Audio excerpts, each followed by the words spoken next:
Vale, pues yo creo que podemos empezar. ¿Se oye bien?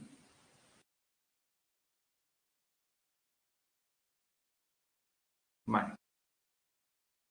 No se me ha entrecortado ni nada, porque es que aquí ponen como las rayas están rojas en la pantalla, pero yo creo que en el ordenador pone que está a tope el wifi, entonces entiendo que va todo bien.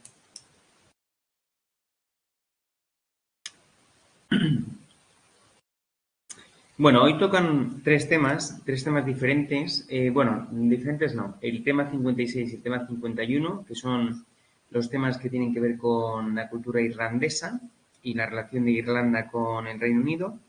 Y luego vamos a ver el tema 14, que es un tema un poco más, eh, bueno, es un tema simple, sencillo, que se puede ver rápido, entonces y no obliga mucho a perder, bueno, mucho tiempo. Realmente, bueno, pues es la expresión de la calidad, entonces degree in comparison, ¿vale? Entonces, bueno, pues es un tema más de gramática, que verlo, hay que tratarlo y ya está. Entonces, lo que os propongo para esta mañana es, vamos a empezar con el tema 56, básicamente porque es el tema en el que yo le he concebido como el punto de partida para luego, a partir de aquí, pasar, sobre todo desde el punto de vista histórico, pasar luego a ver quiénes son O'Casey, James Joyce. Son O'Casey, además, interesante, lo que interesa es la trilogía un poco que crea. Y luego de James Joyce, pues hay dos libros fundamentales, que es el Ulysses y el Portrait of a Young Artist. Y luego nos pasaremos al tema 51, en el que veremos a Oscar Wilde y Bernard Shaw, ¿vale? Entonces, lo que vamos a hacer hoy es tema 56. Como el tema 56 ya de por sí es un poco denso, pasaremos luego al tema 14, entre medias, y luego terminaremos de nuevo con el tema 51. Y así más o menos se nos hace un poco más ameno y un poquito, bueno, pues nos da tiempo a sentar un poco las cosas, ¿vale? Entonces, bueno, han pasado ya los 5 minutos, o sea que podemos empezar con el tema 56. Bueno, cuando hablamos de la history between Ireland and England, well, not England, Ireland and the UK, what basically we need to speak about first is the relationships that exist from the almost the beginning of the of the English. Es que el inglés como tal sería británico, no sé. Of the English or British domination in Ireland goes back to the 10th century, almost the 10th century. So from that moment onwards, what we're going to see is a relationship of Britain with Ireland, of a sort of a colony. So Ireland is a sort of the first colony of the British Empire, of the so-called British Empire, and it would last this relationship of being a colony until almost the 20th century, almost when the Ireland truly got its independence in almost, I believe it was 1936. We will check it afterwards. So, what we need to look at in this theme? Well, firstly, we're going to look at the history, the relationship of Ireland with England, and then we'll quickly have a look at the Irish Renaissance group. Although it is not mentioned, and in the title it doesn't say anything, you could omit it if you want to, because what the title really refers to Son O'Casey and James Joyce. We can omit the English Renaissance group. There's not much to say about it. Almost, you could speak about Yeats if you want to, but really it's not necessary as the theme itself, it has quite a lot of things to look at. So, and then we will focus on Son O'Casey and his approach on the Anglo-Irish conflict, and then we will have a look at James Joyce as the father of modernism in nowadays literature. Now we will end with the conclusion and the bibliography if you want to look at something else. Right. So I've done this for you in order to more or less have a look at the story, or sorry, the history of Ireland, and understand what it means to be Irish. Now, before the 12th century, we have the story of Ireland as the story of the Celts. Now, Ireland was a sort of a patchwork of different territories. We've got the Ulster, Connacht, the Munster, and Leinster. And basically, there was very little population, and most of the population was divided into these 4 territories. And in each territory, there was a sort of a leader, or sort of a king. And then they have this big king of Ireland was the one who was responsible for the administration of the entire island. So Ireland was not at the beginning, was not Catholic, was not Christian, was nothing. It was not pagan, but it had their own Celt rituals until the year 380, when Europe converted into the Christianity. The entire Europe, the entire Roman Empire converted into Christianity. They were the one who converted the entire empire was the Emperor Theodosius, who saw in religion a way of a sort of a cohesive tool, so that the Roman Empire could be in terms. Well, really, Ireland did not belong to the British Empire, to the Roman Empire at any time. But as you know, England was part of this British Empire, of the Roman Empire, and it had a certain influence because they are obviously neighbours. So until the year 465, Ireland was really a pagan country. And in that year, Saint Patrick was sent by the Pope in order to extend or spread Christianity. Now, why Saint Patrick is so important to the island is because he converted the entire island into Christianity and expelled from the country. The legend says that Saint Patrick expelled the snakes from the entire island. The snake is a symbol in Christianity of the evil, as you know, the one who induced Eve to commit the sin of taking the apple was the snake. So the snake is seen as the evil in Christianity, and the legend is said that St. Patrick expelled all the snakes from the island. Well, also, Saint Patrick was able to explain the mystery of the Santísima Trinidad, the Holy Spirit, and the three that God is the representation, or is represented in 3 different figures: God, Jesus Christ, and the Holy Spirit. And he was able to explain this mystery through the shamrock. A shamrock, when you have a look at the shamrock, it has 3 leaves. Okay, so he explained this basic idea of the Christianity with the shamrock. Well, so from that moment, we've got from that moment onwards, Ireland is going to become or changes or becomes Christian.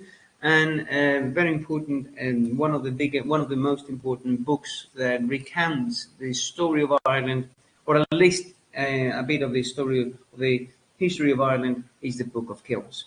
Now, if you have gone to Dublin in the Trinity University, you can have a look at the Book of Kells. And the Book of Kells is basically a book where it refers a bit of the history of Ireland, the Christian or the religious history of Ireland. It's believed to be written during the years of Columba in the 9th century. It's a book of Gospels and related to the New Testament. And it's a book that is interesting because of how it is done. Really, the message of the book is none other than a religious message related to Christianity. But what is interesting about this book is the way it is manufactured and it is crafted. It is done with high details and with a lot of colors for the age. So it seems that it's a book that is considered kind of a treasure because of well, not sure to tell, but of its beauty. Now, really, the book was for many years abandoned, or was found in the Abbey of Kells, and that's why it's called the Book of Kells, but really has nothing more to do that with the Abbey of Kells rather than it was found there. Well, it is said that the origin of the book is in the monastery of Iona, and in fact, there's a movie, a cartoon movie, which is I don't know, the Mysteries of Iona, I believe, and it's a very nice movie that you can have a look at it. It's cartoons, but it's not cartoons for teenagers or for children. It's a cartoon movie for grown-ups. Well, that would be all from what's before the 12th century, because the story of the relationship with England, with the UK, starts really from the 1175. It is in 1175 when Mac Muchada, the chief of the Connacht, asked for the help of the British or of the English, because he was against the High King of Ireland called Rory O'Connor, and he in fact went to Henry II, so to ask for help and to ask for some military help in order to defeat Henry O'Connor.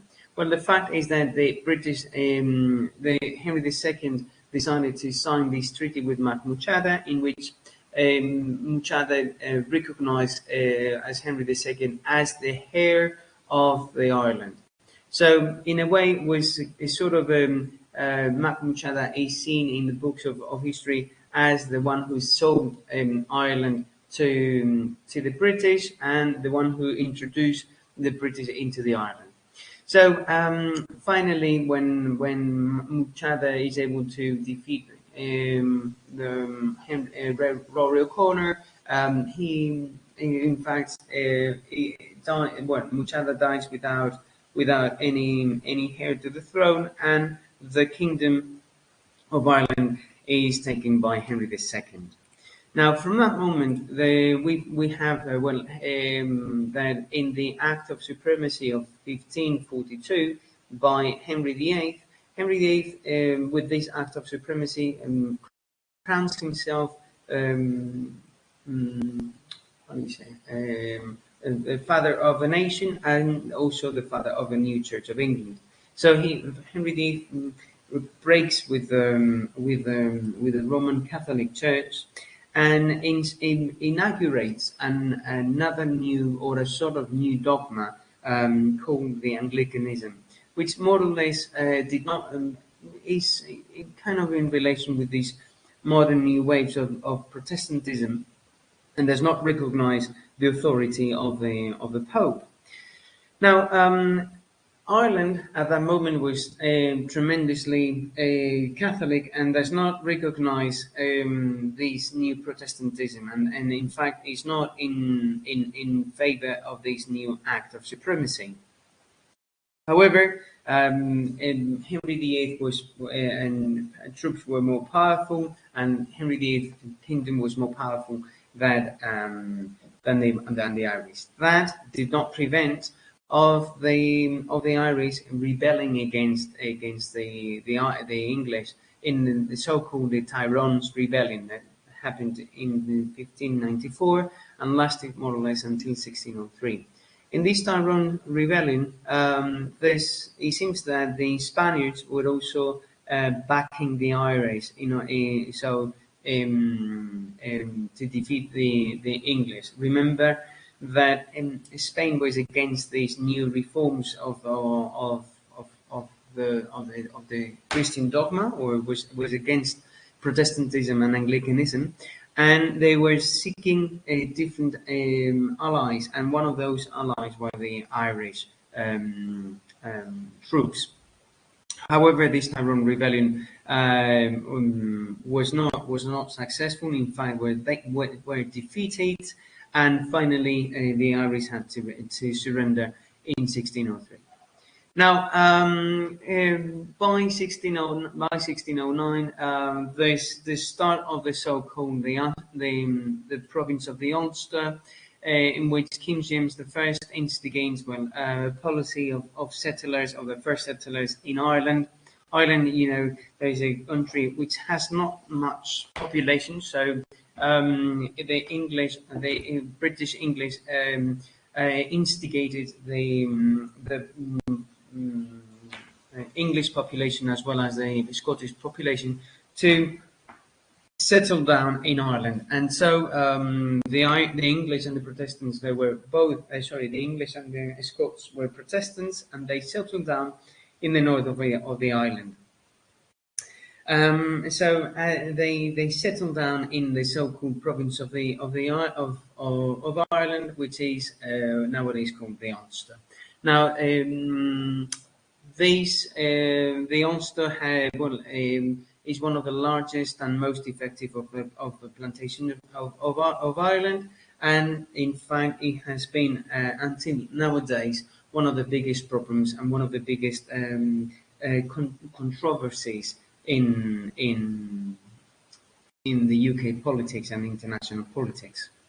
So by 1641, there's another rebellion from the Irish, because the Irish are against these new ideas of Protestantism and Anglicanism, and they rebel against this discrimination that the Crown starts to do against the Catholic Irish. And so during these Irish rebellions, thousands of Protestants are killed, and and there's many others flee from the island. So many Protestants, because of these Catholic Irish rebellion, they leave the island because they fear of the Irish Catholics. Now this produces or instigates the arrival of Oliver Cromwell into the island. Remember that Oliver Cromwell is also Protestant, and he would lead the defeat of the so-called Confederate wars that happened during the 1642 and 1643. And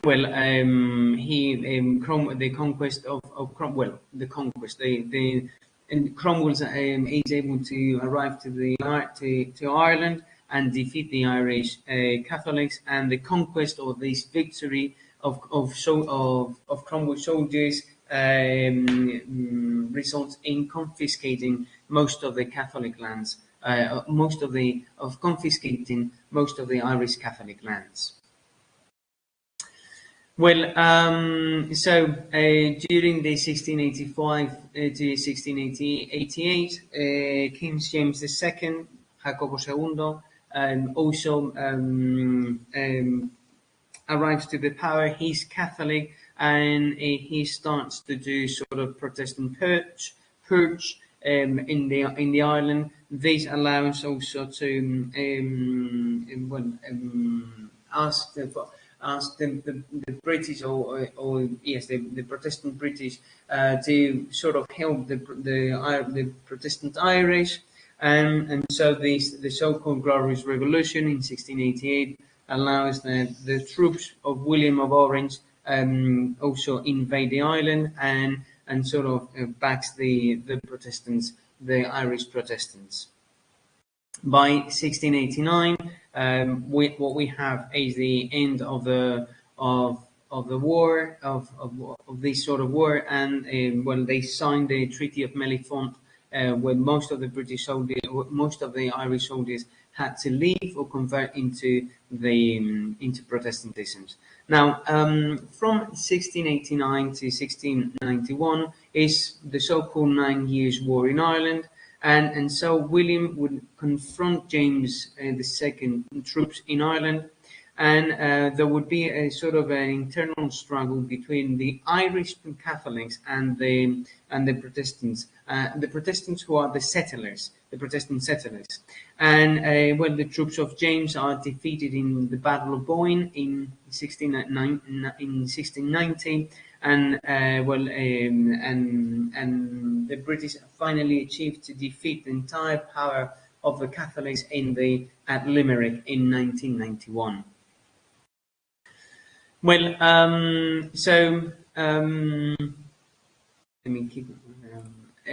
So the ideas of Ireland is not content with the domination of the British, and so in fact they kept on trying to vindicate the role and to vindicate the power, and so to escape or to liberate themselves from the British domination. By 1793, there is the Militia Act. The Militia Act sort of re-establishes or establishes a part-time force task, which means it's a sort of a melee for all the Irish population. Now, this act is intended to be so to every Irishman, and so made the military service as compulsory. So in order to not only fight for their own country, but also as a way of also fighting in the Napoleonic Wars. So the fact of fighting for England in the Napoleonic Wars would also instigate the Irish to go against the British Empire one more time in the so-called Irish Rebellion of 1798, which is a rebellion against the British rule, and they also had the support from the French. But this rebellion is again defeated by the British, and so as a consequence, by 1801 there is this Act of Union, which the British passed. The British power, or the British Parliament, William Pitt as a Prime Minister, passes this Act of Union, in which all of the parliaments are abolished, and the only parliament that is going to be able to govern throughout the entire territory is the parliament in London. It has the Houses of Parliament. So this act brings the Irish military also, or the Irish militia also, under British rule. Well, again, this Act of Union is seen also as a threat to the Irish independence. The Irish are not very much for this Act of Union, and by 1803 there is a Robert Emmet rebellion, which is Robert Emmet is one of the brothers of the rebellion of the 1798. And also they favor these uprising in Dublin, but this rebellion does not get the help or the attention of the Irish population that it was desired, and so when again the British are able to defeat the Irish, Robert Emmet is condemned to death. And he's going to be considered as one of the martyrs of the Irish cause. Now, by 1884, there's the young rebel, the young Irish rebel is again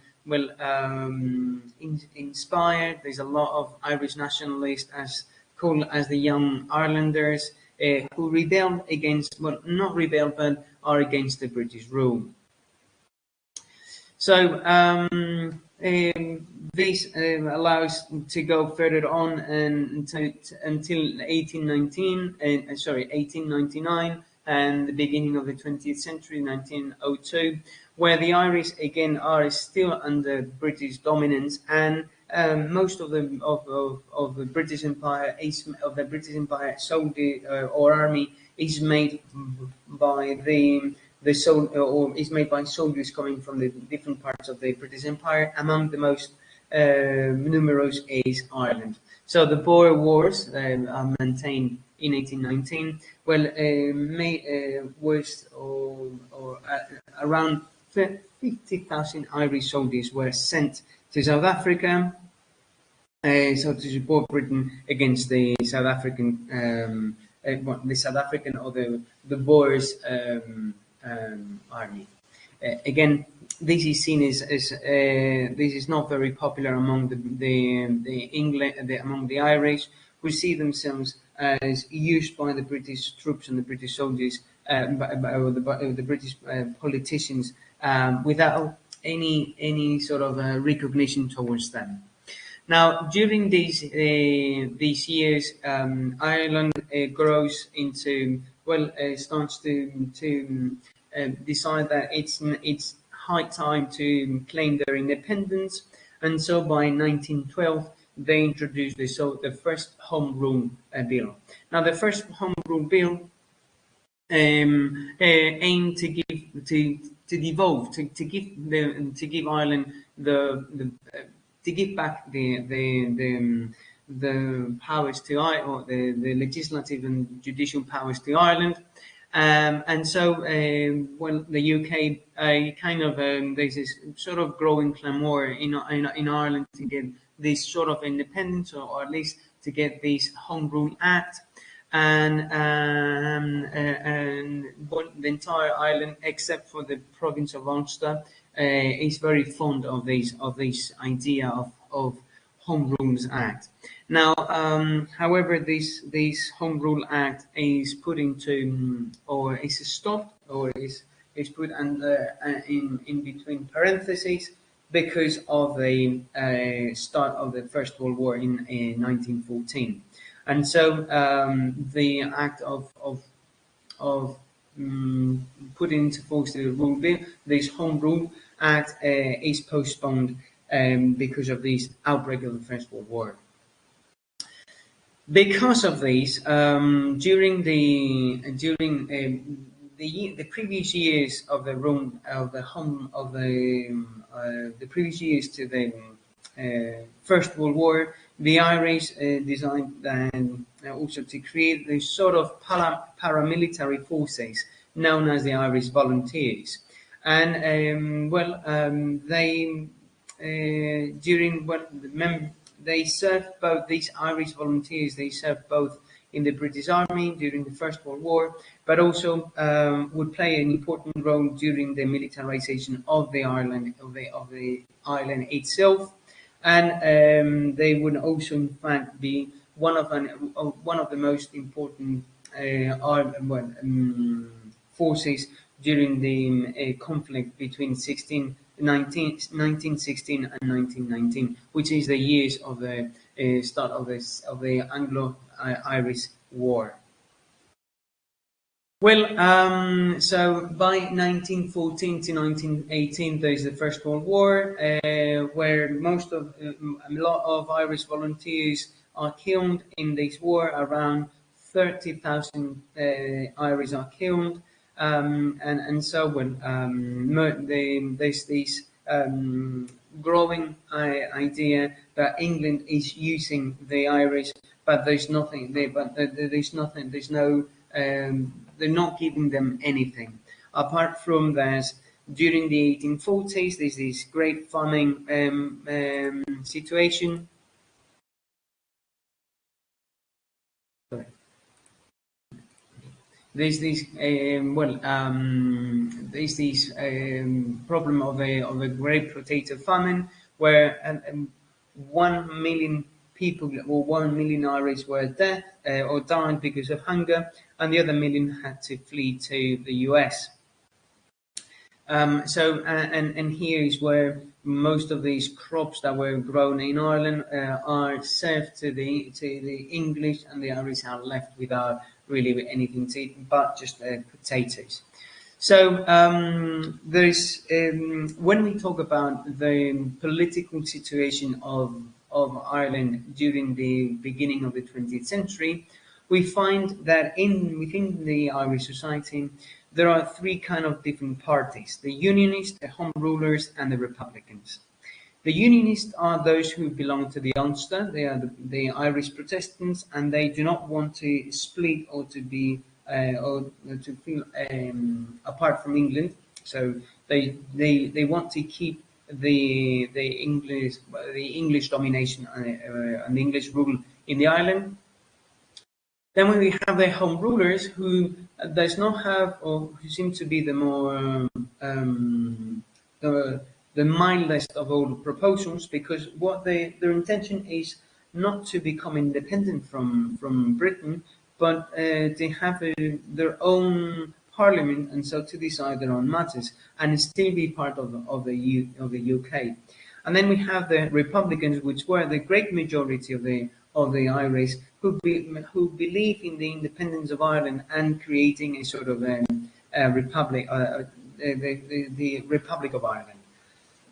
Now, during these years, what we've seen that there's these militia, these Irish militia created, these militia that participated in the First World War, and so there's also this nationalist party called the Sinn Féin. Now, so the Irish are kind of building up their own national feeling or national identity, and by 1916 we've got, they attend the Easter Rising. Now, the Irish politicians see that because of the rise of the starting of the war, of the First World War, it's a good opportunity to go to war against England, because they think that it's a good opportunity, as England would be facing more the attacks from Europe. And so they instigate yet another rebellion against the British, although the British are able to end that rebellion and even killing the responsibles of the rebellion. Now, by 1919, the Irish are more than or they feel that it's high time for them to obtain their independence, so they go to war against the British. Now, remember that the First World War has ended in 1918, so the British are kind of desperate, or not in a desperate situation, but more or less like in a tiresome situation, because they're fed up with wars. So the Irish nationalist forces launched a sort of guerrilla war in Ireland, and instigated by two groups, Eamon de Valera and Michael Collins. Both of them were also, they belonged to these sort of military or paramilitary forces that were already established in 1912, and are also participated in the Easter Rising of 1916. And so, they are able to obtain a certain independence in the southern part of Ireland, which automatically becomes the sort of the name as the Irish Free States. And but they're not able to gain the entire independence over the island. In fact, the northern part of Ireland, the province of the Ulster, is something that on which both on which the Irish would have a sort of an internal debate, because Michael Collins, who was the one who dealt or who signed the treaty with the British, he thought that by being capable of saying no to the part of Ulster at that moment, he would obtain the independence of Ireland, and progressively they would be able to gain back the northern province. Among the Valera, who was the other politician who did not agree on the terms that Michael Collins signed with the British, said that it was necessary to not sign the treaty at all, and in fact not sign the peace treaty, and go for the entire independence of the island. So incorporating the Ulster into the Irish territory. Now these two signs they didn't reach an agreement, and so by 1921 there's the outbreak of the Irish Civil War on these two positions. Amanda Valera versus Michael Collins. Michael Collins is murdered during the Civil War, and in fact Amanda Valera would be one of the first prime ministers of Ireland. By 1949, Ireland hasn't gained the total independence. Still, there's this part of the northern part of the island called the Ulster that belongs to the UK. And so the President of the Republic in 1949, John Castello, decided to proclaim the independence of Ireland, take Ireland out of the Commonwealth, and so Ireland became a new country, with the exception of the Ulster. Now, the problem of the Ulster is going to be something it becomes a problem during the 20th century, during the second half of the 20th century, because of the high unemployment that Ireland had. Ireland is a very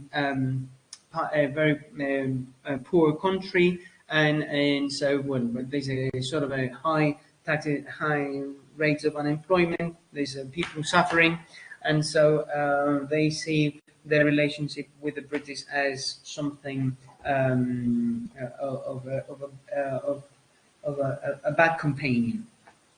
So these allows to the populism and the rise of terrorism, and so the creation of the independent Republican Army of the era, and so the start of the bombings and the terrorist attacks. As a matter of fact, the Ulster would do the same thing, and they would create the Ulster Defence Army as a response to this IRA movement.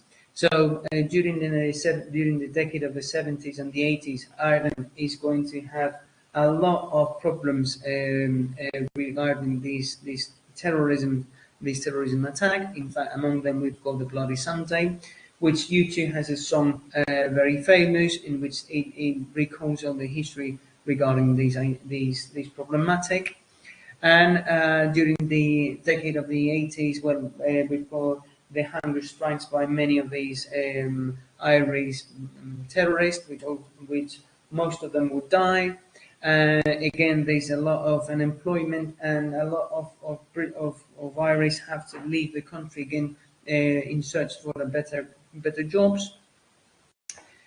And the Irish population again falls quite in numbers.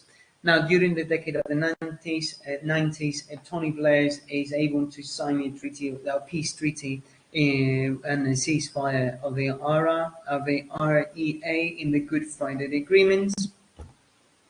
And by the decade of the start of the new century will be a sort of a fresh wave air wave to Ireland, because many of the so-called digital companies such as PayPal, Facebook, Google, etc., decided to settle down in the territory of Ireland, because they have these, how do we say, the Irish government gives them a reduction in taxes. So most of these companies decide to settle down in Ireland, and this allows to have a lot of immigration coming and settling down in Ireland because there's a lot of workers coming from the European Union into the island. And so we would end with the president, the prime minister of Ireland during the 2017. So to see how the island has changed, because the president in 2017 was something that to be a very conservative population and a very Catholic population. It seems that the times are changing, because Leo Varadkar was the prime minister who was the son of an Irish and an Indian couple, and he was openly gay. So, and it also passed on. He was also a doctor, and he passed certain rights regarding the gay rights and the abortion rights. So this is basically more or less the relationship that exists between Britain and Ireland. And so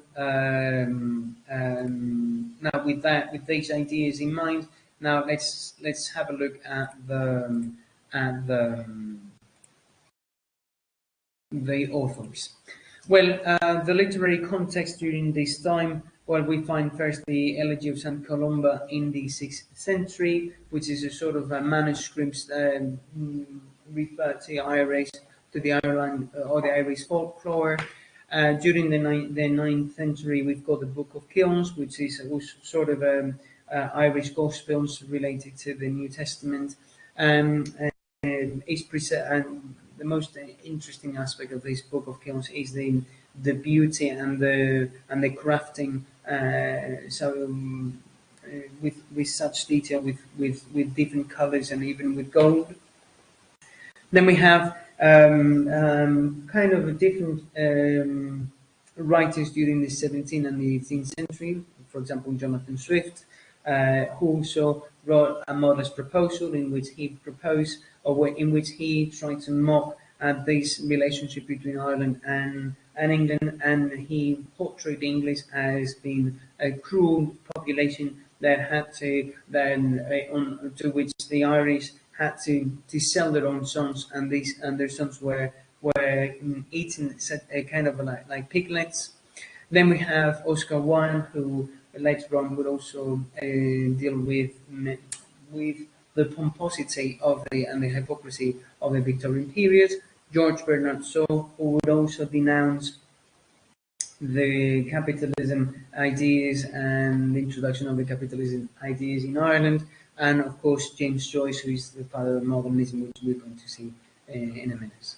Now, the Irish Renaissance also was a group of poets and a group of playwrights who appeared during the 19th and 20th century. Most of the Irish Renaissance, what they did was to gather different folklore ideas and folklore traditions of Ireland in order to build up this Irish nationalist movement. And they were they kind of tried to vindicate the idea of being Irish. The most representative authors, we've got William Butler Yeats. Regarding the Northern literature, the Northern Ireland literature, we've got Seamus Heaney or C.S. Lewis. C.S. Lewis with the Chronicles of Narnia, which was also had certain controversies regarding the Catholic Church and what it was written in the books. Well, so let's have a look at who is who in this chart. Is Sean O'Casey and James Joyce. First of all, the Renaissance group, which is a group of poets and playwrights who wrote about Ireland history, pointed out the myths of Ireland, kind of gathered all the information regarding the Irish history. Now, they are the founders of the Irish Literary Theatre, which is kind of a theatre they use very little things, and they don't have little things in regarding the clothing and the scenario. So trying to be as constrained as possible in the decorations of the theatre. As in the authors, or the most vindicative authors, we call William Butler Yeats with The Easter of 1916, or Lady Gregory with Grania, and finally John Milton with The Playboy of the Western World. Well, now let's have a look at Son O'Casey. Well, who's Son O'Casey? Son O'Casey is a writer of humble origins. He at the beginning, he belongs to the Northern Ireland territory, and he is going to write about the problems of nationalism and the problems of the slums in the in the Irish territory. And he would denounce that these problems or that the Irish are facing are because of this British domination and the fact that Britain is kind of forgetting about the Irish population. And in fact, if we regard history, the history or the relationship between Ireland and England has been a history of England denying the rights of the Catholic Irish. Most of the times, the Irish have left without no representation in the Parliament. Most of the lands of the Catholics have been taken and given to the Protestants, and so all this relation or the situation in which Ireland was a kind of a product of this exploitation of England towards Ireland. So Son O'Casey really also is going to share the idea, and he was very much he thought that the Irish independence was going to bring good things to the island, but he soon realised that no, that was that's a lie, and again there's no and that the situation in Ireland with independence, without independence, is still the same. So what he's going to remark in most of the novels is the grim and the sadness of the Irish slums. Now, O'Casey wrote sort of a trilogy of the relationship between Ireland and Britain during the 20th century, the beginning of the 20th century. First, we've got The Shadow and the Gunman, who is set in the Irish Civil War and also in the Anglo-Irish Civil War. And it deals with the story of Donald, who is sort of a poet who lives in a flat with Seamus, who is also an Irish tenant. This Seamus seems to be, he's a kind of a nationalist, and he seems to be very fear of being a nationalist, but soon he becomes disappointed with the nationalist movement, and in fact he even was a sort of an IRA member. Well, the story of the book narrates the love between Donald and Minnie Powell. Donald tries to be a poet, and he's believed to be an IRA member. During the book, he falls for Minnie Powell, and Minnie Powell decides to help Donald in this because he's discovered to be, or he's thought to be a member or a terrorist member, because they have a case they each found a case in their house with bombs in it, although it does not belong to neither Donald or Seamus. But Minnie Powell, who falls for also Donald, decides to take the bombs and hides the bombs in her own house. Minnie is discovered, and consequently she's killed. Now, the story is just the book is just about, again, or deals with the idea of mistaking identities. The next one is Juno and the Paycock. The first thing that we have to notice in this novel is related to the title, the Paycock. Paycock refers, it's the Irish pronunciation of peacock. Peacock is sort of a lighthouse too, and is a book that also deals with the working class and the Irish tenants.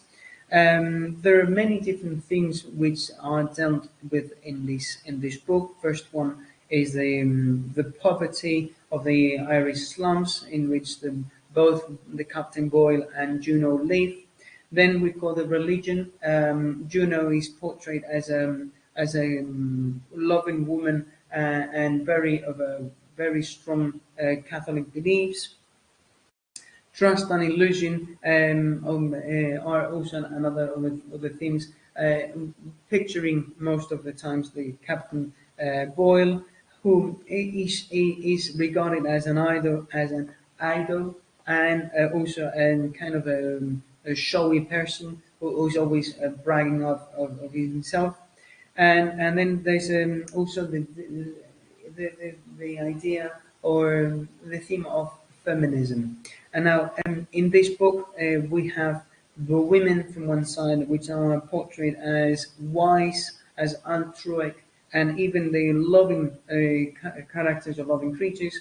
And on the other side, we've got the man who seems to be very self-centered and trying to escape reality. Now, Captain Boyle, who inherited a sum of money at the end of the book, ends by being drunk and penniless, and his wife Juno decides to live with his sister.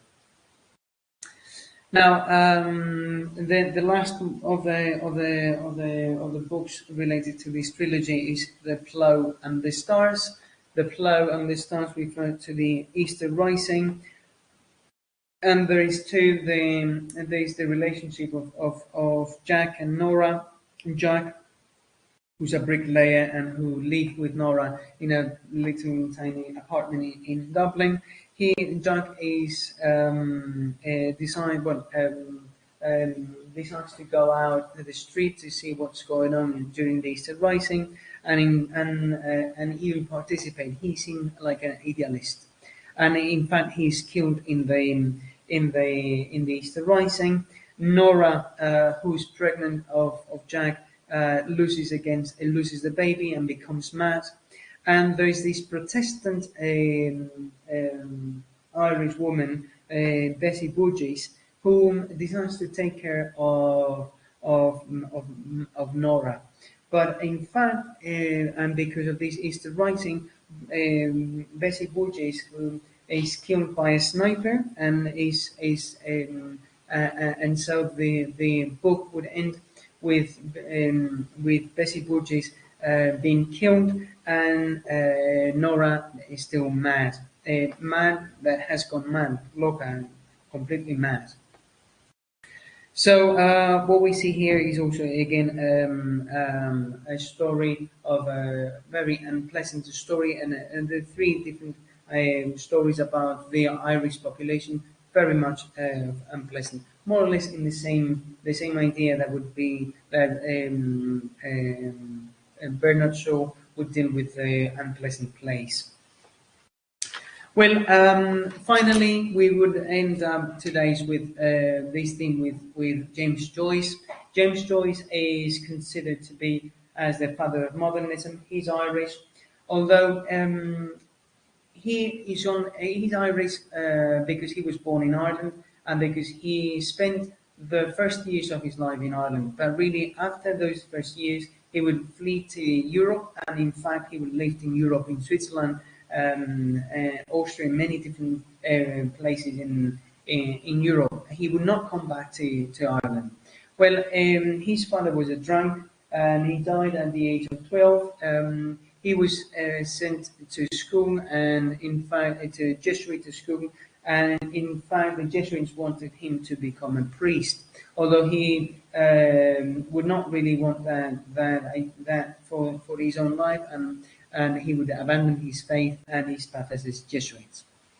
Now, what's most remarkable in his works is that first, he would focus on the psychology of the characters. The novels of Joyce do not have or do not recount a story, or there's no action in the stories. It's more of an internal analysis, of an introspect analysis of the characters. There's also a lot of it also deals a lot with sex and the sexual identity. Something very interesting during this period, because it's the period of Sigmund Freud's principles and ideals. So they also very much influenced by these ideas on psychology. Then something that is going to be present in one of his greatest books, which is the portrait of an artist as a young man, is the art as a vocation, the aesthetic part of art, and taking and considering art as sort of like religion, and so dedicating yourself and your entire life to art and to the conception of art. And finally, the relationship with society and nature. Well, the first of his books would be Dubliners, which is sort of very small stories taken in Dublin, portraying and which allows to portray every single aspect of the Dublin city and the Dubliner population. So it's kind of a very trustworthy picture of the Ireland of the moment. Then we have the portrait of an artist as a young man, in which it focuses on the figure of Stephen Dedalus.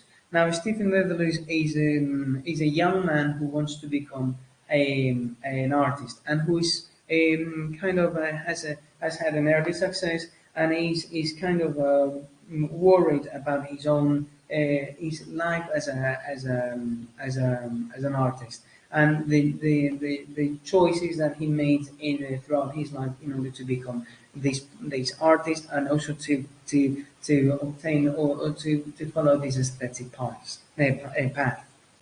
Finally, we have Ulysses, which is probably the most common or the most known novel of James Joyce. It's the Ulysses is conceived as a mockery of the Odyssey.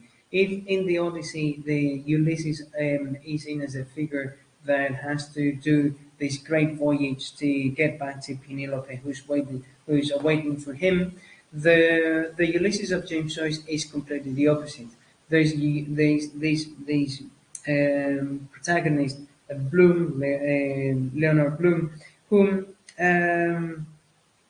is pictured as a man who has a certain compassion, who is a compassionate man, and who seems this act of compassion towards his own wife, who is cheating on him, as a heroic act.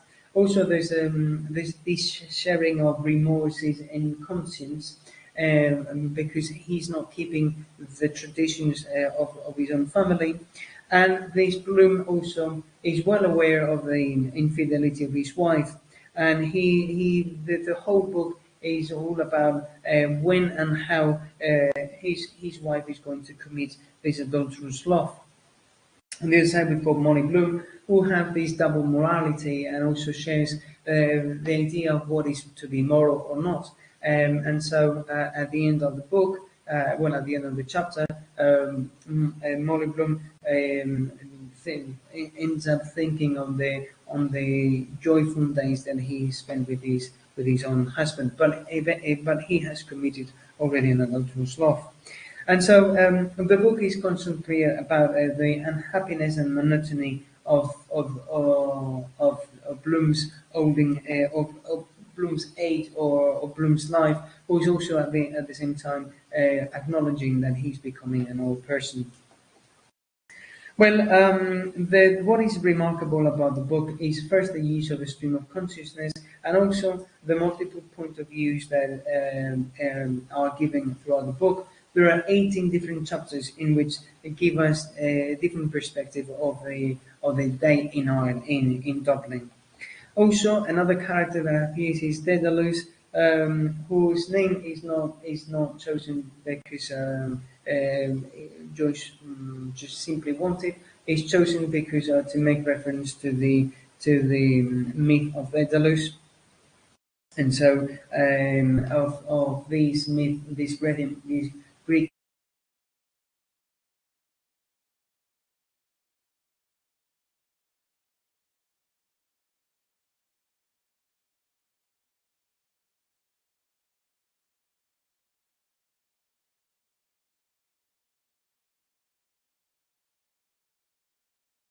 there is this also search of this symbolic father, which actually it seems that he finds in Bloom's, and at the same time Bloom's is also seeking for a sort of a son, and also seems to find it in Daedalus. Um, Bloom again is the central figure of this book.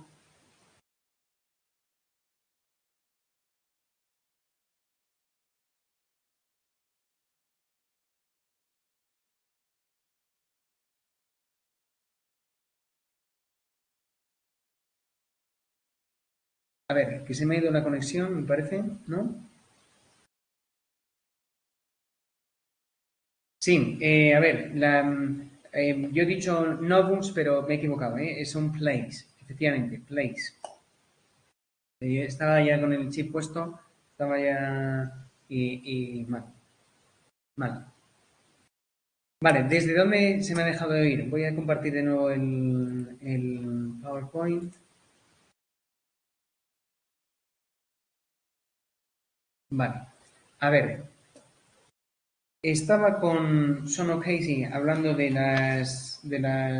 los tres playwrights, sorry, ¿vale? No son novels, voy con el chip puesto, entonces se me ha pasado, pero no son novels, como dice Fernando, efectivamente, playwrights, ¿vale? Y solo se me ha dejado de oír, ¿dónde? Con Joyce explicando en Ulises, o habéis oído parte de la explicación de Ulises.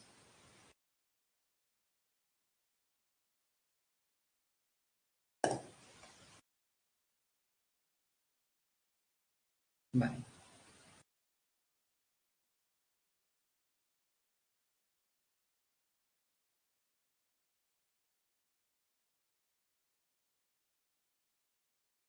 Guay, vale.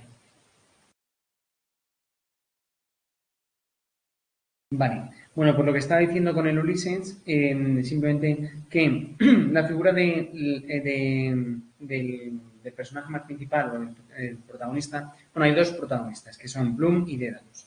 Bloom realmente es un outsider, en cierta medida incluso ha perdido su fe en la religión católica y además toda la obra del Ulises, aparte bueno, de dar lo que es una imagen genérica de todo lo que es Dublín y Irlanda en sí mismo, también es un poco pues una especie de como de comentario de remordimientos de conciencia, incluso de buscar y de ver cuándo va su mujer a ser o cometer esta infidelidad con Mr. Boylan, ¿vale? Con su querido o con su amante, ¿no? Entonces, bueno, pues Bloom es consciente de este problema y de este tipo, bueno, este adulterous love, ¿vale? Entonces, bueno, estábamos diciendo que Bloom es un poco, busca una especie de hijo simbólico que también encuentra en Daedalus y al mismo tiempo Daedalus busca una especie de padre simbólico que no encuentra en Bloom. Bueno, y poco más que decir de Joyce. Lo más importante pues es el uso del stream of consciousness y nothing else. Now, we'll end with the conclusion in which, well, these themes which deal mostly with Joyce and O'Casey's are religion and Irish identity. There's a great domination from the British Empire towards, from Britain over Ireland, and almost a domination that lasted 800 years. Many are the cases in which we could deal with this domination. Among the most important is religion. Ireland is extremely Catholic, is still a Catholic nation, and most of the conflicts are rise because of religion. Well, O'Casey's plays allow us to analyze the consequences of war and how they're linked to the present days, and also the poverty that suffer Ireland at that age. Bueno, pues alguna pregunta sobre este tema. Voy a beber un poquito de agua.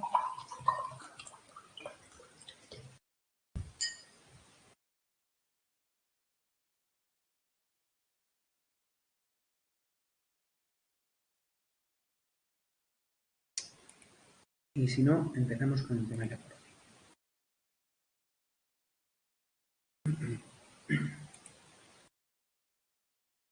Este voy a dejar de...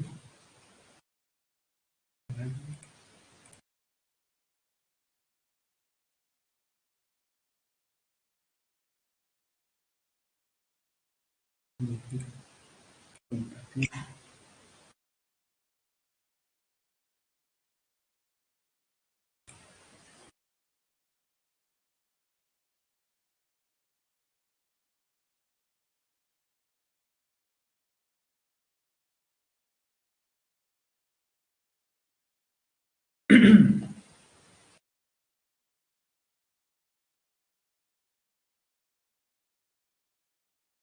Bueno, pues visto el tema 51, como decía, vamos a hacer un alto para ver un tema de, de gramática, que es el tema 14. Y continuamos, y luego terminamos el día de hoy con el tema 51, que sería Wilde, Oscar Wilde, y la obra más importante del otro, de Shaw, que es Pygmalion. Vale. Bueno, pues vamos allá.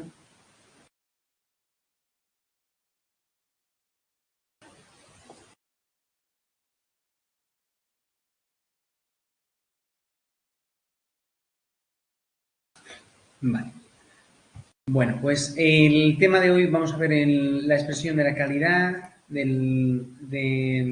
de la comparativa, ¿vale? Cómo expresamos cantidad, calidad, etcétera, a través de bueno, pues, el grupo adverbial, que es el que nos va, el grupo adjetival, que es el que nos va principalmente a permitir expresar esto, y también veremos a lo mejor algunos modifiers que también nos permiten también, bueno, pues también introducir ciertos nuances en lo que nosotros comentamos, en lo que expresamos. Bueno, so today's theme will deal with the structure of the adjectival group. What kind of adjectives do we have? Then we will also have a expression of quality and the complementation by the non-finite clauses. The degree in comparison, most of the times we would see the scale of the degree from where the comparative, superlative, and the one who is equals. And then the quantifier, modifiers, descriptive modifiers, and we will end with the conclusion. So how do we, what do we have when we deal with the structure of the adjectival group? More or less, like it's based on the same basis, on the same structure as the verbal group. We really have the operator, the auxiliary, and then the main verb. Here we have the pre-modifier, the head, and the post-modifier. The pre-modifier would usually it's a quantifier, and the post-modifier is a nominal group which allows to implement or give more information about the adjective. So as you see in the slide, we have the head, which would be just an adjective, fast. The post-modifier or the complement of the adjective would be fast at football, very fast at football, very fast actually at football. All right. Now, the differences between what is a complement and a post-modifier is a complement is probably dependent on the adjective because of the preposition. There's a prepositional group which makes which complements the information or yes, the information of the adjective, and then we have the post-modifier, which in a way is not controlled by a head. It's just an independent word that adds information on the head, but it's not dependent on something. Usually the complements are dependent on the previous words. Now, what are the features of an adjective? Adjectives in English are invariable. That means that they are not nor gender or number. The way of we can make an adjective, we make adjectives with the processes of affixation by adding prefixes or suffixes. For example, full and ish. Full as a quantity, and is as a characteristic of, or being characteristic of something. And then we've got the compounding processes, which also are mixing two words. Their meaning is not that their meaning does not really refer to the original meaning. Well balanced, that's free. Well, other forms of adjectives are the participle adjectives or the gerund adjectives. For example, the ing adjectives or the ed adjective. Interesting, amazing, animated, and ashamed. Two of these are different. Interesting refers to more a situation, rather than ashamed or animated refer more to a more static situation, referring to more feelings. Then we have the pseudo-participial adjectives. For example, the ones who are finished in ing or in ed. For example, boring and bored. I'm bored, referring to how you feel. A boring referring more to the situation itself. Now. The classes of adjectives, well, we have the descriptors, we have the degree emphasizers, we have the classifiers, and the non-adjectival the adjectival words that also act as adjectives. Descriptors, usually we have the order of the adjective, which is also important. It started with the size, then the extent, the time, the process, temporal state, the weight, the color, the evaluative, and the general qualities. Size referring to the how huge or how small is something. To the extent is if it's short or long. The time referring to the age, rather than more to the age. Process, for example, soothing tires, referring to something that it has a sort of continuity over time.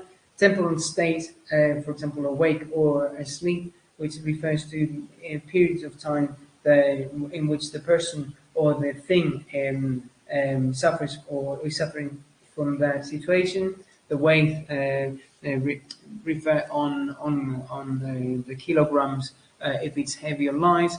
The color, we could say the different colors that exist, but also the degrees of the colors, fair or black or light or bright. Evaluative refers more to the opinion, and when you're referring to the opinion, you also have to bear in mind that there is these strong opinions, neutral opinions, or the subjective opinions. Usually these opinions are also given with sentences such as "I'm sure that," or "in my opinion," or "to my mind." But also we give also a sort of an opinion. And then general qualities, referring to the general condition of the element. Now, what about the classifiers? Well, when we have these adjectives working as classifiers, allow us to restrict or to restrict a category, or even to restrict the meaning of something. For example, when restrictive means that we are instead of making a general statement or a general idea, we are just narrowing the adjective to a certain context. In this case, complete or following or the main. Then relating to groups such as nationalities, or religions. And then the specific meaning related to the culture or to science, for example, the nuclear plant or the parliamentary debates.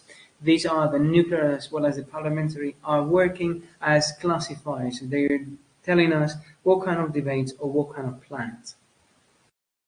Then the emphasizers allow us to include or to emphasize or to give a more to highlight our opinion or the characteristic of the item we're describing. For example, sheer or the utter or absolute or perfect, which these are adjectives can then turn into adverbs. And then the non-adjectival verbs, which are the nouns that can also function as adjectives. Usually, we call it the epithet, that is giving information that already is understood by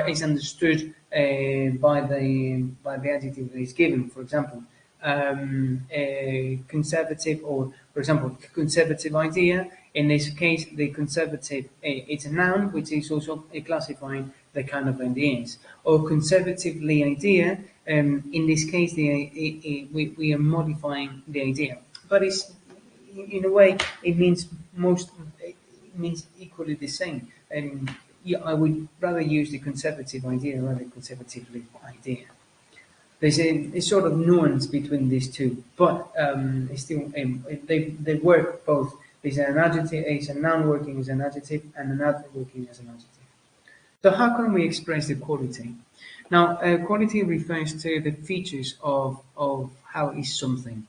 It refers to not only of a subject, obviously in the syntax refers to the subject, but also to the complement, to the direct object, or to any object in which we want to classify. So quality can be, we can use or express the quality in two ways: the attributive functions or the predicative functions. We saw this at the beginning of this year, the predicative adjectives and the attributive adjectives. The attributive adjectives refer to something that is innate, whereas the predicative is something that refers more to from the point of view or the perspective of the speaker. So the attributive function would be a modifier of the noun group. For example, I bought something cheap. In predicative function would be subject complement, el complemento predicativo, which the acting was brilliant. Brilliant here refers to the acting. In the previous sentence, I bought something cheap. Cheap referred to something, not to books. Cheap is how the price of the something, whereas the brilliant here brilliant is referring to acting, not to how is it. Now the adjectives can be also of two ways: central and peripheral. Central, for example, would be would happen in both in attributive or predicative situations. For example, in this case, if the adjective is central, it kind of functions as a descriptor adjective. For example, could be the cheap book I bought. The cheap book I bought is in the library. The cheap is in a central position, and it refers to the noun, so it's working as a descriptor. And the peripheral can be intensified, so we cannot introduce any modifier, and it sort of behaves as a classifier. Extremely chief, for example, is only chief. This is a central. This matter is central. Central here. This matter is central. Central works as a peripheral and cannot be intensified or highlighted. Now, when we can complement also the non-finite clauses with the adjective group. For example, in this case, if we evaluate a process, for example, it was rude not to call her. We are evaluating the process of not to calling her. The not to call her is rude. That's the process. We also describe the adjective. We also use the adjective to describe manners. You're fast taking decisions. You're fast at taking decisions. So you describe how are you.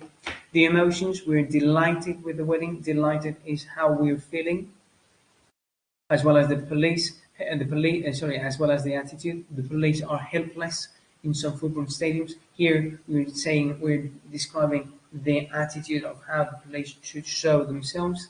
And finally, the property, for example, of a subject. River water is not always the best to drink. The best to drink would be referring to the property of the river water. So, for example, sugar is tough to give up. In here, the word tough, the adjective tough, is not referring to the subject, but it is referring to the verb. It's actually it works more in a predicative way. Now we'll deal with the degree and comparisons. For example, we've got the comparatives and the superlatives. The comparatives allow us to compare two things. So when we deal with the comparative adjectives, we all need to think of two kinds of adjectives: those who have one syllable, or those who have one or two syllables, and those who have two or more syllables. So when it has one syllable, we would use the er ending, the prefix ending er plus the word than in order to compare it with something else. Or we could also introduce the word more plus the adjective plus the word than, so when the adjective has two or three syllables. We could also include the inflection on est plus the word plus and the determinant d in order to express a superlative adjective. Now, the plus the adjective would be the highest, and this would only happen with one word syllable, and also this est ending would also be would also apply for words ending in y, for example, healthy, healthiest. So turning the y into into an I and adding est. So only for words that end with y, and then we have the most, the introducing the word most also for superlatives. For example, when it has two or more syllables, the most beautiful, the most intelligent, and then the irregular adjectives such as good, bad, far, or old. Good would be better than or the best, bad the worst or the and worse than. Far would be further than and furthest, and old, elder, and the eldest. Okay, so here we have the scale of degree. We've got the comparative of superiority, which we have already seen. We've got the inflectional for words with one word syllable, and analytic for words that have two or more syllables. Then we've got the superlative superiority, which we have already seen. Then comparative inferiority, which does not happen in inflectional. In inflectional, we would have to choose or opt for the antonym and make the inflectional word. And make the inflectional of the contrary word. And then if it's two or three syllables, then we could use less plus the adjective. Then we have the superiority, the superlative in inferiority, the least plus the adjective. And equality, in case of the inflectional, it doesn't happen, but in case of the analytic, we would use as plus the adjective plus as. We could also express a certain degree such as sufficiency, intensification, certainty, and effective. Now, how do we express the sufficiency? We can express sufficiency first as in excess, too much, or over plus the adjective. Sufficiency like there's with enough, and so we would place the enough at the end in the peripheral situation, following the adjective, simple enough. And in sufficiency, we would use the negative particle not plus the adjective plus enough. This book is not simple enough. Then we have the intensification, that is to highlight the opinions of the adjectives. And so we've got three different degrees: the high intensification, with using adverbs such as or quantifiers such as very, most, extremely, or medium such as quite or pretty, or rather, which are kind of mild words that allow us to introduce other more mild opinions. And then the attenuation, which, for example, would use a bit, un poco, and a kind of, or sort of, or somewhat, which allow us to reduce the intensification and so on. Now, we can also negate, for example, not very or not entirely. We can also give a minimal attribution, for example, hardly or barely. We also can deny not at all.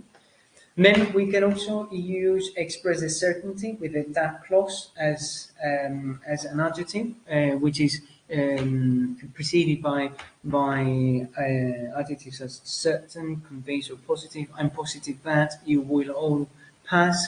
Or in affective, I'm glad that, or I'm sorry that. All of that also functions as adjectives. Well, what about the comparison? Well, we could use the quite, the rather, the pretty, and the fairly.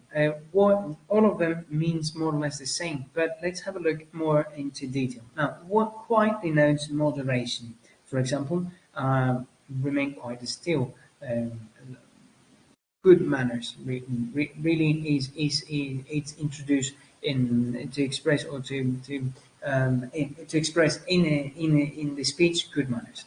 Rather refers more to limitation, and is used in speech in order to avoid criticism. I was rather pleased with the movie. Really, I didn't like the movie, but I was rather pleased. Then pretty refers to the you kind of satisfied, but not completely. For example, it's a pretty poor job. You're in saying that the job is really bad, but in this case, you're gradating. You're not saying entirely that it's poor. That it's pretty poor. There's before poor. There's an intermediate step. Fairly, more or less in the same way as rather, not completely. For example, fairly honest, fairly intelligent.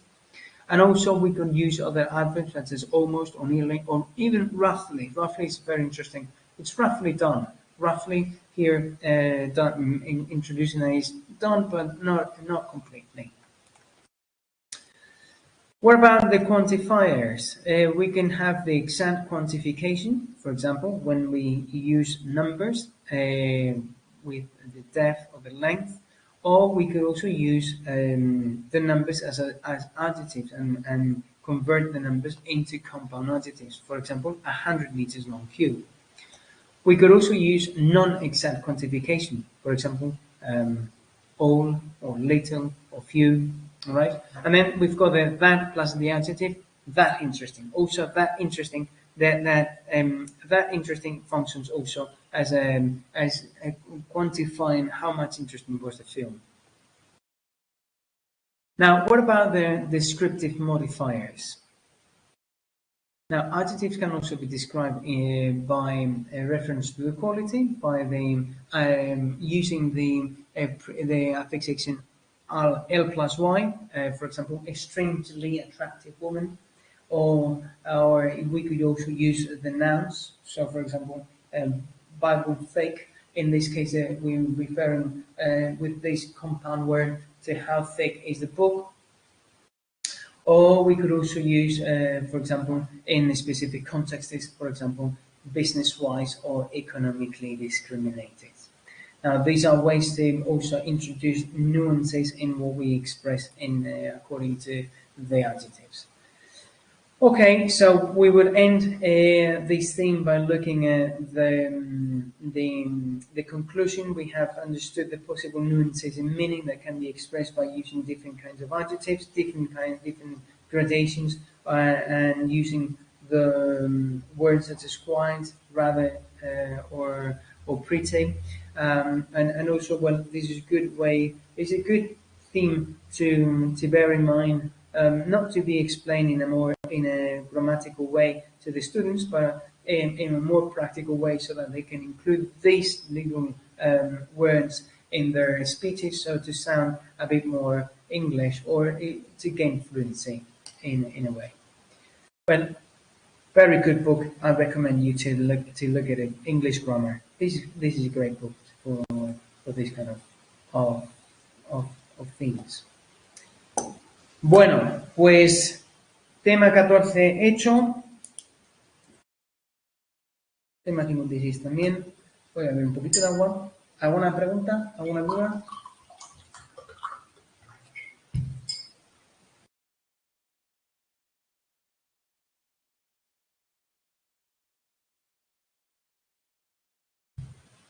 No.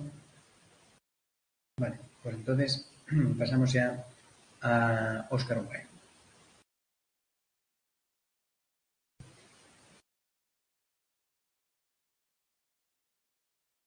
Voy a cerrar este de aquí.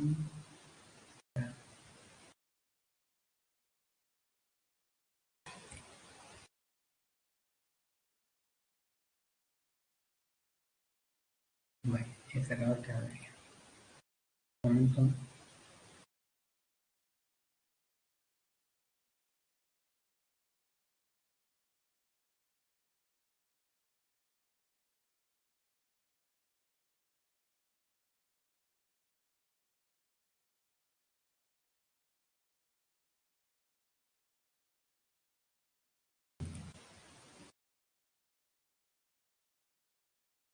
Vale, vamos a ver.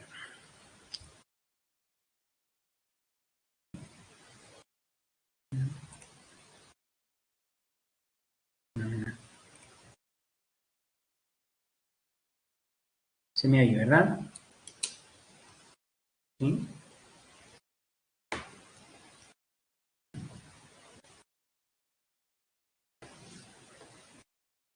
Se me oye y no está entrecortado nada. Voy a poner...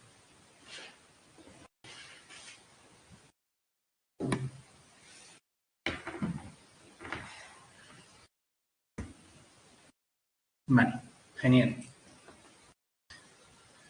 Bueno, pues entonces vamos a terminar la mañana de hoy con el tema 51. En el tema 51 nos vamos a centrar solamente en Wild in Bernard Shaw.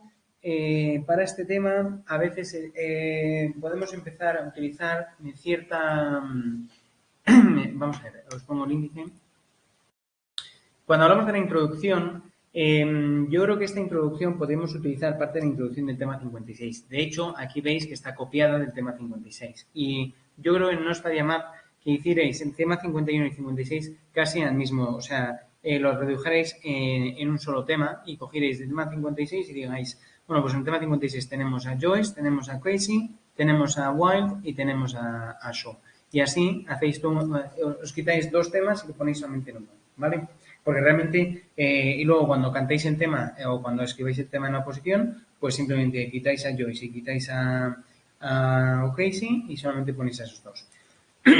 O incluso, perdonad, o incluso lo que también podéis hacer es mencionarles brevemente, ¿vale? O sea, hacer una introducción, una breve mención a estos dos autores y ya está. Well, so, in the introduction, is basically more or less the same thing. What you should be saying in this theme is basically the relationship that is in between England and Ireland. You can work on that relationship. You could work on the relationship of Ireland from the year 1618, from the Glorious Revolution onwards, because that is the moment on which the Irish Catholics are deprived from the lands and start the problems of and the problems with the land with the lands and with the poverty really starts and then with the Act of Union. First with the Act of Union of 1542, then with the Glorious Revolution of 1688, which is also a lot of problems for the Irish Catholics who supported James II and who were defeated in 1689, then with the Act of Union of 1801, and then with the Home Rules that first were passed in 1898 with William Gladstone, until the last one of the Home Rules Act, which happened in 1990 and 1912, in which Ireland was given this sort of kind of independence. The Parliament was given back, and but this was postponed because of the First World War outbreak. And from that moment onwards, the Irish seek for the independence. In fact, they went to war against the British in 1919, and which lasted until 1921. Well, more or less, what we have here is a very reduced history of Ireland and the UK. Also, very important to mention when we deal with the Irish literature, certain authors such as Jonathan Swift with the Mother's Proposal, James Joyce with the Ulysses and the deal and how he dealt with the stream of consciousness and the psychology of the characters, or George Bernard Shaw, or Sean O'Casey, who focused on Irish on the Irish problematics of England or UK versus Ireland. We could also deal with sorry, the Irish Renaissance, with the Irish literary Renaissance, with this Lady Gregory and William Butler Yeats, who also did a great job of recounting all the of the Irish folklore, all the Irish legends, inaugurated a sort of different kind of theatre with very reduced gestures and very reduced scenarios. Right. Really, what is important in the Irish literature is to bear in mind that most of the Irish literature would revolve around four specific themes, which is the land, Ireland, and how they have been deprived from the land. Religion, the Irish were extremely Catholics, and so they use religion as a sort of making or of differentiating themselves from the British. Also, the nationality. The Irish are very nationalistic, and they very proud of their own territory, and also the language, which was initially recorded by by the Irish Literary Renaissance Group, and who nowadays seems to have a sort of increase on importance in the population. So, who's Oscar Wilde? Well, Oscar Wilde was born in 1854 and died in 1900. Oscar Wilde is known for his humoristic style and also for criticizing the hypocrisy of the Victorian society. Now, he attended the Trinity College and also the Oxford School, Oxford College. He was very much influenced by his mother, who during his childhood invited women to the house and had different chats and talks and even some literary chats in the afternoons.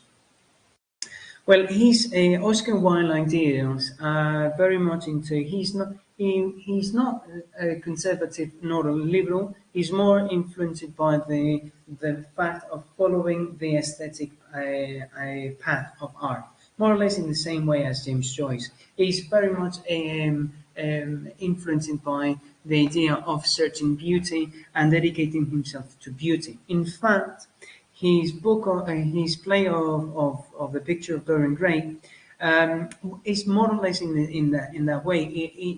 Dorian Gray corrupts himself only because he wants to search in the search of beauty.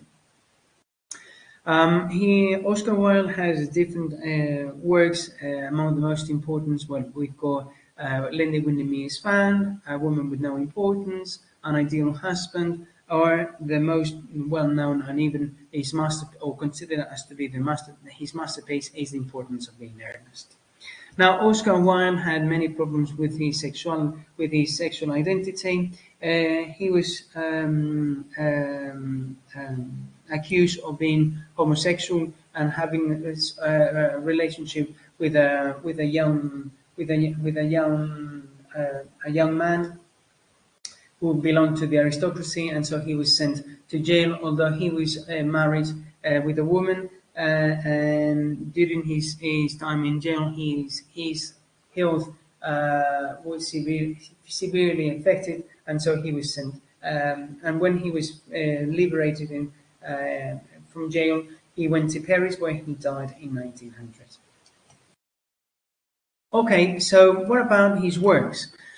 The first of his works is The Picture of Dorian Gray, who is a book in which this main protagonist, Dorian Gray, fights for a continuous search of beauty.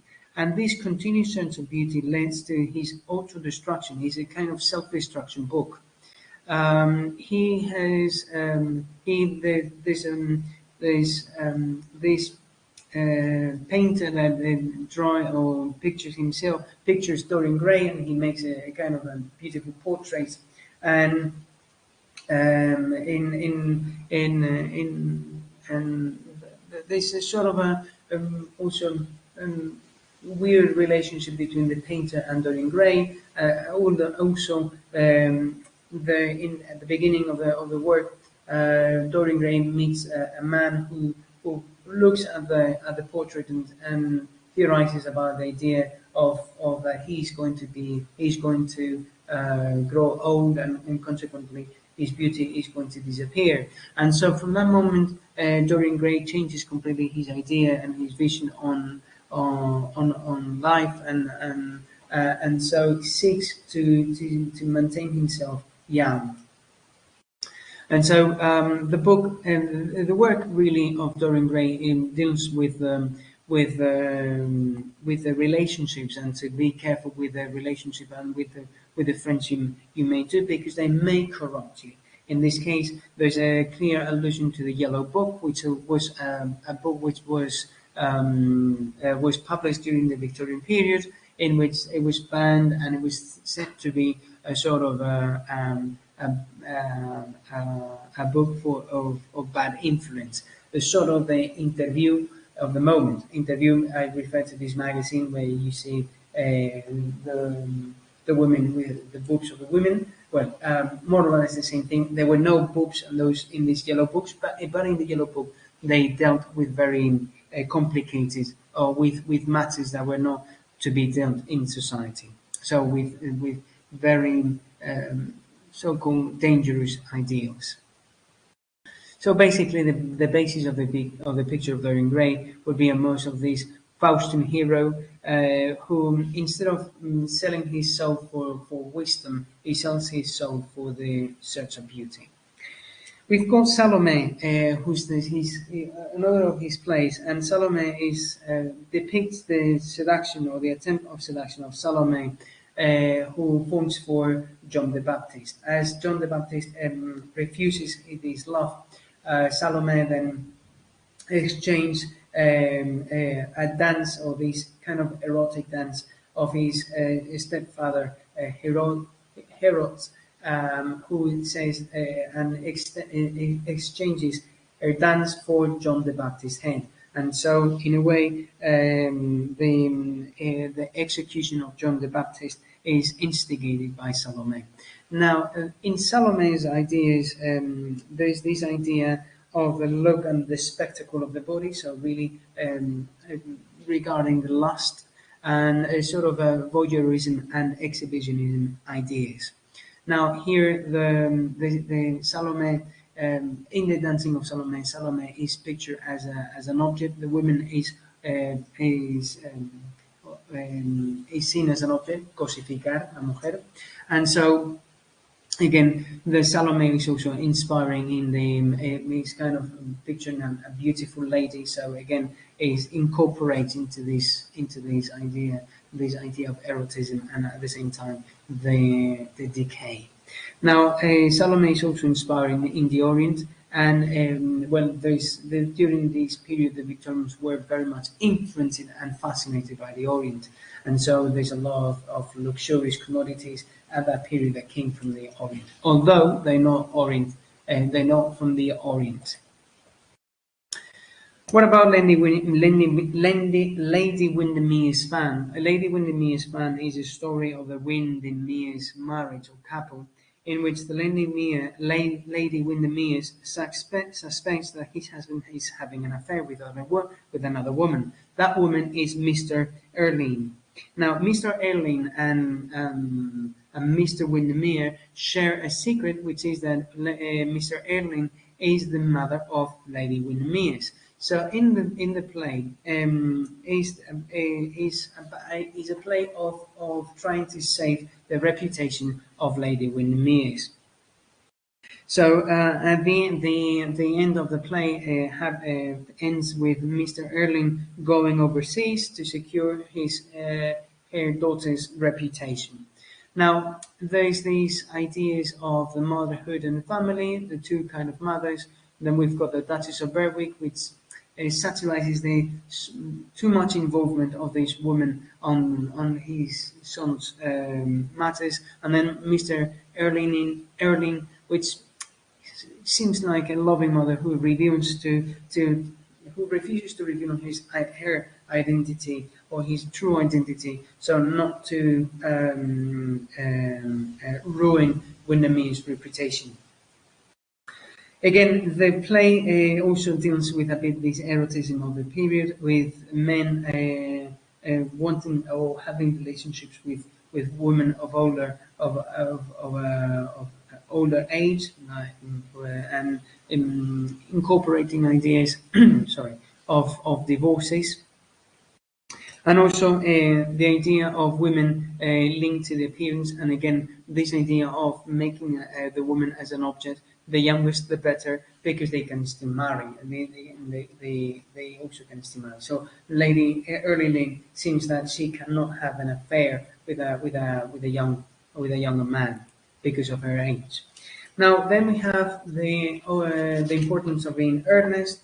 Well, in the importance of being earnest, there are two great characters, which one of them is Jack and the other one is Algernon. Really, these two characters, they lead a kind of a double lives, and they pretend to be somewhere else. They create a sort of an alter ego, and the true hero of the play is Algernon, who is portrayed as the dandiest of the two of them. So the story of the importance of being earnest is really the story of two bachelors who create alter egos to escape from their lives, for the routines of their lives, and in fact they want to gain the love of two women, and two women that in fact they are only going to get married with men who are called earnest. Now the word earnest seems to suggest that to be honest, a honest person. So again, it seems that women are looking for to marry honest man.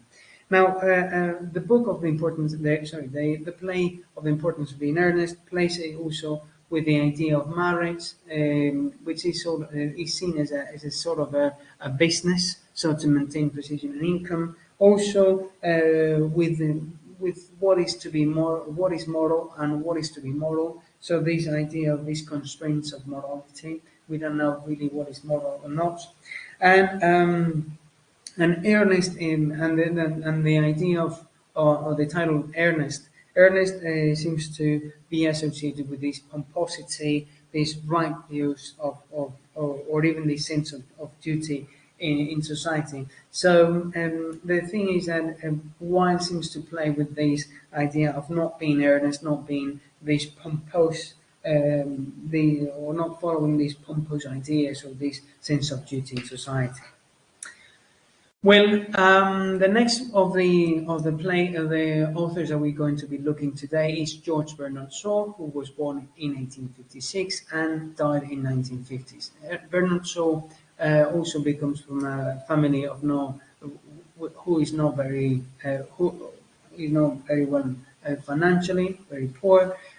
His mother decided to move to London in 1867. And Shaw started to work as a journalist. Then he left his job as a journalist and become a playwright. And he wrote around 60 different plays. He was given the Nobel Prize in 1925. Among the most important plays, it's Pygmalion, but he's got others which are called the pleasant and the unpleasant plays. Now, these plays are filled with social criticism. The unpleasant place refers to the widower's house, which is about the high rents that many families in Ireland in Dublin have to pay, and it's a love story between this landlord who has a lot of tenants and the daughter of this landlord who falls for a man who has nothing. The Philandeer, which refers to the prostitute who pays for the good education of his daughter and her daughter, and who eventually realizes that her mother is sorry, that's Mrs. Warren Profession. Mrs. Warren Profession is about a prostitute who pays for a good and quality formation of her daughter, and her daughter does not know that his mother's profession until she realizes and kind of rejects her. But then the story also tries to build up again this good relationship between the mother and the daughter. The daughter trying to oblige her mother to give up his work, running the brothel, but eventually she doesn't. And the film there refers about this young man who is married and seeks to have these sexual encounters outside marriage. Well, referring to the most important play, Pygmalion, is based on the Pygmalion myth. That Pygmalion is a sculptor who falls for his own creation, Galathea, and who asks the goddess to give life to Galathea, which eventually she does. Now, in this case, the Pygmalion would be Henry Higgins, which is a professor, a phonetician, who who bets with another with a friend of him that he's able to change the speech of a young lady. In fact, of a lady who speaks in a very Cockney accent and who is a flower seller. And in fact, the story is how Mr. Higgins is able to change and is able to make Eliza a learned woman and with the capacity of speaking in front of the high society and in front of the bourgeoisie, exploring and it explores how the social identity is formed not only by speech but also by appearance. So in this case, what we have is an open ending of Pygmalion because if in the myth the sculpture falls for Galathea, in the play there is a sort of open ending in which Mr. Higgins falls for Eliza, but she rejects Eliza because she does not belong to this social class. Although Mr. Higgins is in love with Eliza, and so. And despite the initial rejection of Mr. Higgins towards Eliza, at the end of the book, it seems that when Eliza leaves Mr. Higgins' house, Mr. Higgins asks Eliza to buy something at the grocery. So it seems that Eliza has the capacity to decide on whether she could go back to Higgins' house or not. So again, it's a sort of a feminism ideals. Okay, and so this would end today's class. Hope you enjoy it. See you the next day.